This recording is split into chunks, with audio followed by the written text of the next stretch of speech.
বন্ধুরা, good evening. Coffee খাচ্ছিলাম তো মনে হচ্ছিল যে কফিটা শুধু শুধু কেন খাবো, তাই চটপট কি বানিয়ে ফেলেছি। দেখো, কেউ বুঝতে পারছো? দেখো, পেঁয়াজি নয় কিন্তু, আর পেঁয়াজি বানাইনি, আমি ঘুরিয়ে ফিরিয়ে বানাই।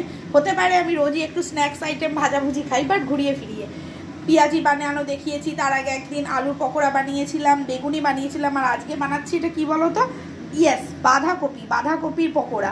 তো অনেকেই বাঁধাকপি সবজিটা খেতে চাও না, বাট এরকম পকোড়া করে খেলে কিন্তু মানে বাঁধাকপিও খাওয়া হবে আর খেতেও ভালো লাগবে। আমার ছেলেও বাঁধাকপিটা খেতে চায় না, বাট এরকম পকোড়া করে তার সাথে একটু মুড়ি দিয়ে সন্ধ্যেবেলা দিলে খেয়ে নেয়।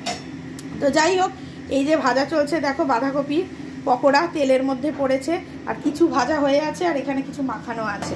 তো এই হচ্ছে ব্যাপার। তো আমার তো খুব ভালো লাগে শীতকালের সবজি দিয়ে এরকম পকোড়া বানিয়ে খেতে। ইনফ্যাক্ট ফুলকপি দিয়েও আমার ভালো লাগে ফুলকপির পকোড়া খেতে। তো কেউ যদি এরকম বাঁধাকপি খেতে না চাও, এইভাবে ট্রাই করে দেখতে পারো, আশা করি ভালো লাগবে। তো চলো, আমি এখন খাই, আর টাটা, বাই বাই।